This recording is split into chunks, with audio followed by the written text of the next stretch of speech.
salaamaaleykum papa tey ñu ñëwoon seet si la loolu doon wax nga présenté wu d'abord.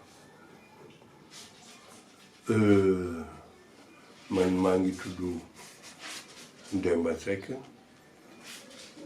président fédération nationale des personnes handicapées dëkk fii ci Jaxaay unité 17A villa 528. papa Demba Seck tey bu ñu la doon laaj li nga xam ne président bi nga nekk dañ la koy fal wala dañ koy voté wala dañ la koy nommé. président bi dañ koy voté waaw. dañ koy voté population moo koy voté wala def fan lay jaar vote yi nan lay demee. vote yi ni muy demee mooy handicapé yi ñoo koy voté dafay am benn groupe bu handicapé boo xam ne bii dañoo jàpp ni war nañu mën a taxawal association bu mel noonu ñu dajaloo pour bëgg a taxawal loolu bi ñu dajaloo nag pour bëgg a taxawal loolu alors ci la ñu voté affaire bi gars yi palme le président. dafay bu boobaa day am récépissé. am na récépissé baa ngi nii waaw récépissé la mu ngi nii numéro bi ak yëpp a ngi fi lépp a ngi fi récépissé bi lépp a ngi fi ministère de l'intérieur moo ko délivré. am ngeen base fan mooy seen base. base qu'est-ce que vous entendez par base. maanaam bu fekkee ne tey am ngeen ay bureau wala lieu boo xam ne fa ngeen di dajaloo tey pour def seen réunion wala seen i conférence nan ngeen di def. parce que xam nga fii ñuy wax nii tey fii mooy chaise sociale bi. sa biir kër fii. waaw kër gi laa jël def ko chaise sociale bon équipé ko y a tout le matériel ah.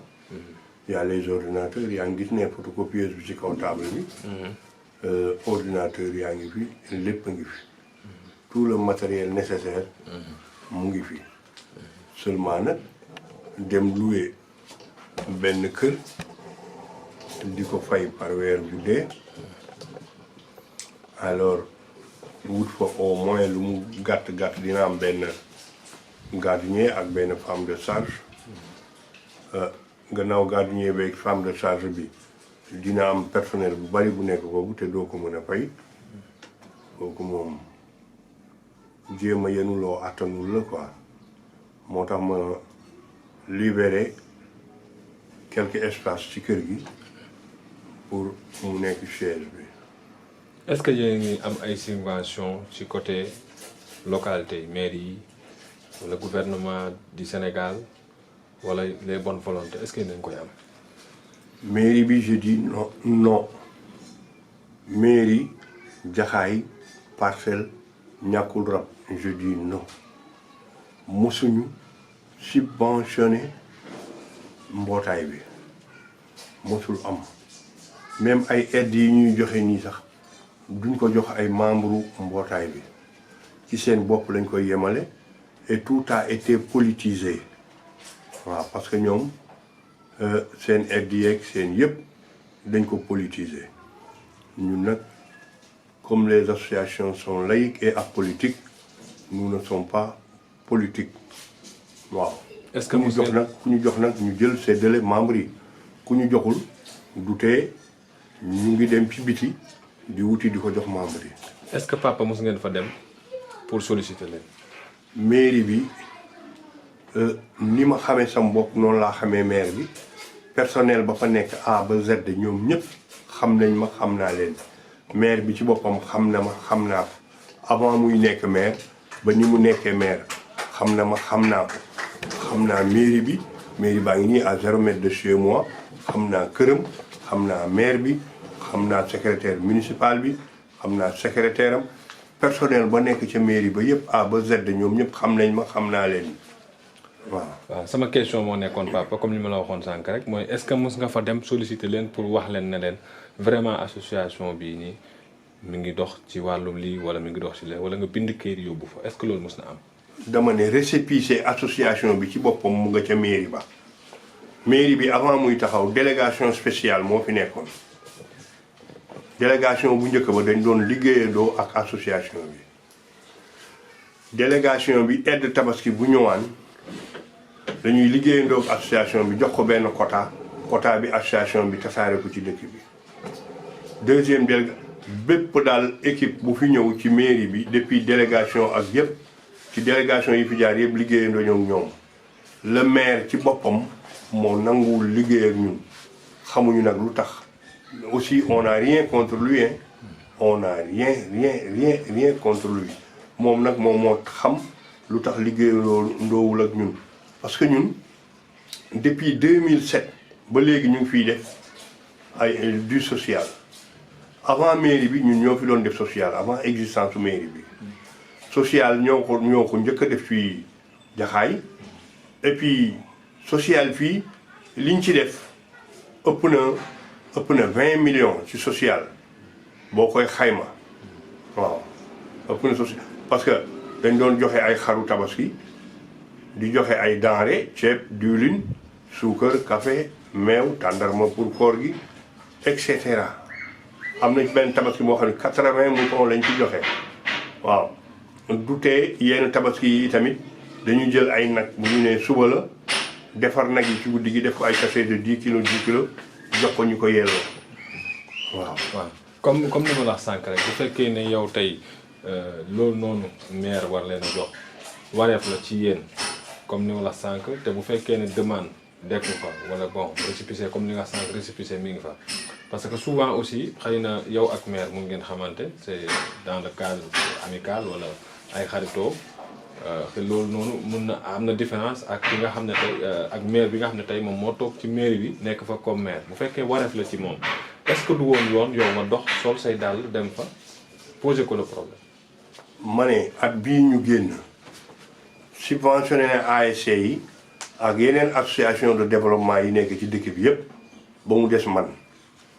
bon léegi man interpellé naa ko par ñi ko jege interpellé naa ko directement mais il n'a pas voulu le faire li ma lay wax je te précise carrément ni monsieur le maire moo bëggul def dara pour l'association je n'ai rien contre lui lépp luy demande ak lépp luy démarche ak lépp lu nit war a def pour mairie bi gëstu association bi bàyyi ko xel def naa ko. C'est pas amical, nous ne sommes pas des amis, nous nous connaissons comme ça rek dañoo xamante mais c'est pas nous ne sommes pas des amis waaw dañoo xamante nii rek lépp lu ca war def naa ko seulement nag moom moo xam lu tax gestuwul association bi te moom xam na ni avant mairie bi association moo fi nekkoon di def social pour commune bi yépp nag waaw faites des enquêtes dans Jaxaay depuis 2007 ba léegi ñun ñoo fiy def du social. ba tabaski bii passé ba korité bii passé on a donné des sacs de riz même si avec Covid bi on a réglé des sacs de riz hein des litres d'huile sucre savon tout ce que li ñu doon joxe ci Covid bi lu mel noonu réglé nañ ko arrosé nañ ko ci commune bi yëpp lu ko dalee Jaxaay Ñàkkurab Daaru Cubu cité gendarmerie et les parcelles partout fépp fu handicapé nekk nañu touché nañ la ko. est-ce que tey ñi nga xam ne ñoom ñoo organisation yi ci kaw ñi nga xam ne tey ñoom ñooy dimbali les handicapés maanaam bu ma jógee ci côté mairie boo demee ci côté état ak côté international est-ce que ñoom tamit ñu ngi leen di gëstu. bon état mu ngi subventionné association bi bon subvention bi nag dañuy wax subvention rek pour ne pas dire subvention nit moom. lu mu la mënti jox ci dooleem rek jàppal ni jox na la waaw mais xeebuñu ko mais c'est pas trop significatif quoi xeebuñu ko nag parce que am na ñu ko bëgg te amuñu ko waaw pour ne pas dire daal l'État ne nous a pas subventionné am na lu mu ñuy jox waaw lii mu ñuy jox nag xeebuñu ko mais bu ñu yokkoon seen loxo mu gën a baax. les bonnes volontés ñi nga xam ne tey ñu ngi ci dëkk bi tey di may ay alal di may xaalis di ko joxe ci concert yi di ko joxe ci yi nga xam ne tey moom mun naa wax ne amul benn njëriñ askan bi est-ce que tey foogoo ne ñooñu waroon nañ mën a gëstu yenn association yu mel nii. Les bonnes volontés yaa wax les bonnes volontés bonne volonté bu amee ci réew mi it bariwul waaw action yi ñuy def yépp c'est politisé boo politigul doo jàll. amoon nañ fi nag benn partenaire bu ñuy wax Secours Islamique de France kooku vraiment ONG la jàpp na ci bu baax a baax ak yeneen ONG yoo xam ni dañ doon activer au début ci problème mu sida bi jéem a seet nit ñi ñu leen dépister ak yu mel noonu ak yeneen mais quant à bonne volonté comme ni ngeen koy déggee man xamuma bonne volonté politicien laa xam il faut que nga politigal leen topp seen ginnaaw di leen wax lu leen neex waaw pour ñu mën la jox waaw bu doon nag dañuy joxe ngir yàlla ok mais leur tout a été politisé mais je salue de passage préfet Kane bu Tëngéej kooku moom vraiment ci Covid bi def na action bu rafet ba ma arrosé ko ci Jaxaay Parcelles cité gendarmerie Ñàkku Rap Daaru Cubu parce que joxoon na ma 40 kit bu ne am na benn saaku ceeb bidon dëwlin savon omo eau de javel sucre et cetera lu bari sax waaw distribué naa ko ci 40 handicapés secteur bu ne ma am lu ma ci laal rek quoi laal Jaxaay laal cité gendarmerie Parcelles Ñàkkul Rap affaire yooyu quoi waaw moom préfet moom def na loolu ñu ngi sant aussi di gërëm Dramé mi nga xam ne moo yor centre social bu département bu Rufisque sinon à part ñii ñaara man maa ngi Jaxaay depuis décembre 2006 mais département de Rufisque gisuma fi benn bonne volonté bu def pour l'association. gisagoo lu mel noonu. gisagoo ko c'est le président sax mais waaw gisaguma ko et si ça continue comme ça est-ce que dinaa ko gis parce que su fekkente ni lépp lu ñuy def c'est politisé mais ce ne serait pas facile xam nga tout ce qui est politisé foog nga ànd ak le politicien là xam nga mën naa ànd ak pouvoir comme mën naa ànd ak opposition comme mën naa ànd ak keneen ak keneen mais ñoom ñëpp même bu ma àndee ak pouvoir opposition war na dimbale association bi bu ma àndee ak opposition yi tamit opposition pouvoir war na dimbale association bi mais ñoom ñëpp parti politique yëpp koo ci àndalul du la jàppale tant soit peu nag état bi mu ngi ciy jàpp. fondation Servir le Sénégal loxoom dugg na ci wala loxoom duggu ci. fondation Servir le Sénégal loxoom duggu ci. lu waral loolu est-ce que def ngeen ay démarches pour gis Marième Faye Sall wala pour gis ki nga xam ne jege na ko pour que mu introduire leen mun leen a jàppale. buntu bi la ñu xamul fan la tey dañ la naan fii la suba ñu ne la fee la gannaaw suba ñu ne la fële la on a tapé un peu partout mais on n'arrive pas à gis buntu bi quoi. est-ce que papa loolu war na jafe parce que lu toll ni fondation Servir le Sénégal di dimbali ñi nga xam ne ñoom ñooy sénégalais yi su fekkee dañ leen war a gis mu difficile foog nga ne loolu lu jaadu la. mën na jaadu comme mën na bañ a jaadu mën na fekk ni man maa xamul yoon wi mën na fekk ni kon man maa xamul yoon wi man noonu rek laa ko jàppee parce que bu ñu ma nee jaaral nii bu ma jaaree nii dara sottiwul ñu ne ma jaaral ne dara sottiwul man damay jàpp ni man maa xamul yoon wi mais su fekkoonte ni gis naa yoon wi ba dugg ba ñu bañ a def dara dama naan jaaduwul. foogoo ne boo defoon ay démarches tamit ci côté boobu noonu jéem a def ay email di ma laaj adresse mail yi parce que fi mu nekk léegi internet moom lépp mun na la lépp la mën a jox est-ce que def nga loolu. man maa ngeeg sama email sama email bi am na ay jamono daaw xaw ma daaw jéeg am na ku duggoon ci sama page Facebook ne Marème Faye Sall la mu ne naa def benn projet ñu financé ko ma defar projet bi envoyé ko ci email biñ ma joxoon ba léegi gisuma dara waaw.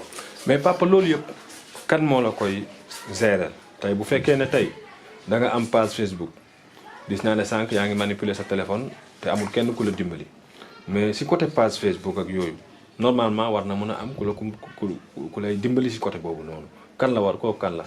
bon page Facebook léeg-léeg sama jarbaat yi jaar fi ñu jàppale ma ci quoi waaw. amoon naa benn secrétaire bu may jàppale bon mais finalement xam nga rek nit ku ne da ngay ñaan avancement di ñaanal nit ñi ñu avancé secrétaire bi dafa am fu ñu ko embauché léeg-léeg page Facebook bi sama jarbaat yi may fréquenté ci kër gi ñoo ma ciy jàppale. waaw léegi ma gis ne tey kon d'après ni nga waxee page Facebook bi ñu ci am accès bari na. est-ce non que bariwul ne loolu aussi mënul nekk danger si yow ci côté bi nga taxawee si maanaam si sa maanaam li nga xam ne yow ci nga nekk nii. bariwul 2 personnes kese la 2 personnes la yi nga xam ne dama am ci ñoom confiance waaw loolu kese la mais ku ma amul confiance du mu ci dugal. dëgg la waaw parce que boo jàppee benn nit rek muy dugg sa Facebook quelquefois alors bu occupé nga am urgence du mën a sotti. ñaari personne kese la choisir yu ma jege lool. waaw bon ñoom ñoo mooy dugal ci page bi di ko ubbi bu amee ñu demandé ami ñu xool bu ñu waree demandé ami ñun tamit ñu xool bu amee ñu envoyé ay notes yi tamit ñu xool. tey am nga occasion pour wax ki nga xam ne mooy Marème Faye Sall wala nga wax ak ki nga xam ne mooy président de la République soo amoon looy wax ki nga xam ne d'abord mooy Marème Faye Sall bi nga xam ne mooy fondation Sénégal servir le Sénégal loo koy wax. Marème Faye Sall de wax dëgg yàlla. defalaguma dara wax dëgg yàlla mais li may dégg ci moom wax dëgg yàlla tabarkalla sant yàlla na ko yàlla musal ci cat. amiin mais nag defalaguma dara mais defalaguma dara je veux dire l'association pas personnellement man. bon waaye nag bu jàppale woon fédération bi dina baax lool parce que surtout fi suñu siège bi nekk fii ci Jaxaay yi li fi nekk ci ay nécessité dañoo bari waxuma la handicapé yi sax mais les soi-disant valides là man je dis soi-disant valides parce que man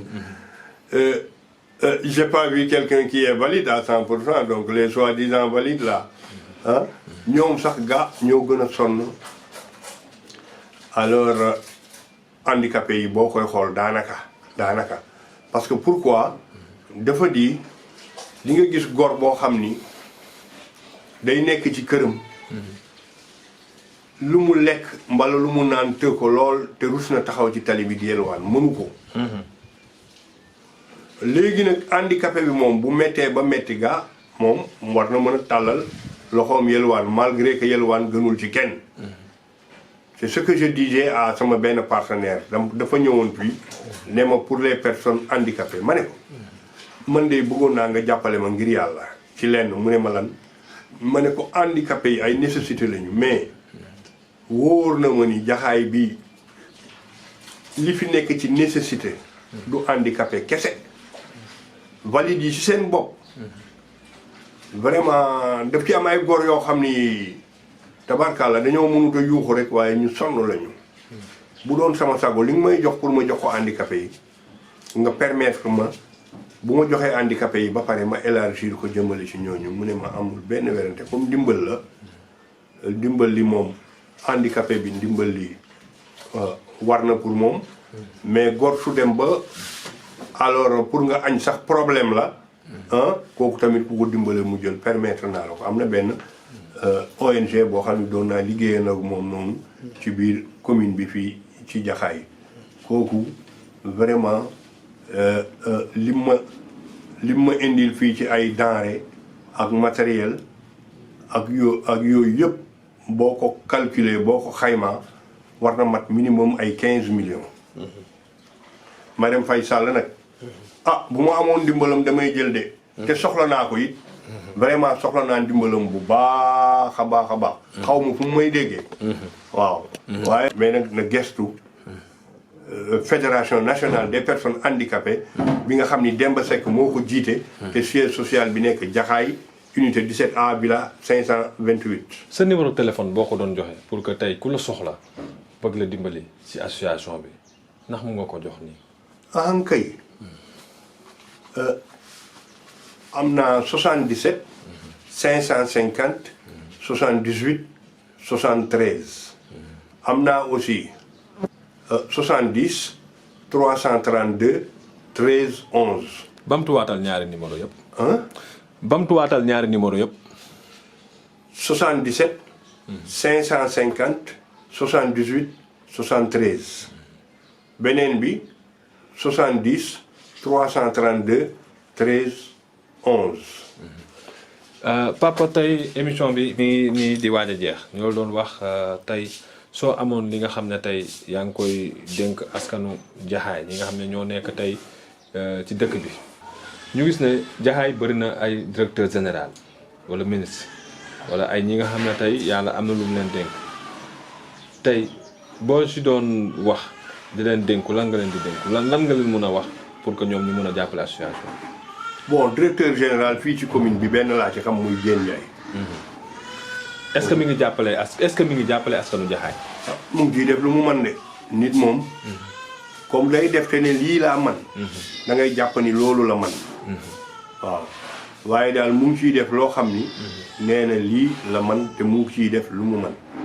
waaw sànq dama dégg ci sa biir wax que ne xëy na ki nga xam ne moom mooy monsieur le maire bu Jaxaay am na si loo xam ne taxawaay yoo xam ne taxaweewu ko ci seen association bi mais yow tamit nga tuddal ma benn tur boo xam ne man d'après samay investigation gis naa ay groupement yoo xam ne tey dem nañ si kooku nga xam ne moom nga wax ni muy Diène Ndiaye demoon gis ko te deful benn réaction donc est-ce que mënoo jàpp ne Diène Ndiaye boobu noonu tey ak monsieur le maire boobu est-ce que yemuñ benn àtte. non yemuñu benn àtte dans la mesure où Diène monsieur le maire alalu askan wi la yore. monsieur le maire alalu askan wi la yor alalu mairie bi la yor alal ji mu yor yëpp askan wi ko yor la askan wi moo ko moom li muy collecté ci askan wi la kon li muy jëlee ci askan wi da ko war a delloowaat ci askan wi. Diène Ndiaye nag salaire am la am bon salaire am boobu mu am nag bu dee da ciy dindi di ci dimbalaate daanu dajul suuf ñii mën nañu am ñii bañ a am comprendre nga. waaw loolu la quoi. sama gis-gis rek laa wax. sa gis-gis nga wax. waaw ñii mën nañu am ñii mën nañu bañ a am parce que salaire am la am. dëgg la comprendre nga. mais quant à monsieur le maire alalu askan wi la yor. il a des millions avec lui. ci mairie bi. waaw kooku moom c'est obligatoire. pour que mu def parce que loolu lañ ko fi pale. waaw. loolu dëgg la donc tey bu fekkoon am nga booy tàggatoo lan ngay tàggatoo ak ñi nga xam ne ñooy MDB Pro ñëwoon seet si la lan mooy sa dernier mot. avec MDB Pro. waaw sama dernier mot avec MD Pro il faut bien préciser. dernier mot kay ku am dem yow mën xëy am. déedéet mooy sa dernier maanaam la ngay tàggatoo ak. askan ñi nga xam ne non je ne fais que taquiner. yàlla na la fi yàlla bàyyi ba si kanam ak kanam. je ne fais que taquiner. de toute façon MD Pro ay xale lañu yoo xam xale yu ndaw lañu. dañuy door bi ñuy door nag. il faut marcher lentement et sûrement. tubaab bi nee na. voyage bi gën a gudd. ci benn pas lay commencer. comme teg ngeen benn pas. te voyage bi gën a gudd ci benn pas lay commencer. xoolaat leen pas bi rek seet ndax dëgër na. bu demee ba dëgër. ngeen jéggiwaat teg beneen. parce que Léopold Sédar Senghor doon na wax. ndànk-ndànk mooy jàpp golo. ci ñaay comprendre nga. M2 Pro loolu laa am ci lu ma leen di xelal waaw waa réew mi nag maa ngi leen di ñaan réew mi jàmm rek a fi xej jàmm rek a fi xej nañuy jàmmante te di bañ di weerante bañ di def loo xamal sa moroom rek wax ko parce que koo xamal ku ne xamal na la waaw dañu bàyyi di weerante tey ñaan jàmm tey def jàmm di ñaan yàlla jàmm gën a bari ci réew mi waaw. jërëjëf papa tey ñu ngi lay gërëm di la sant waa ba beneen yoon.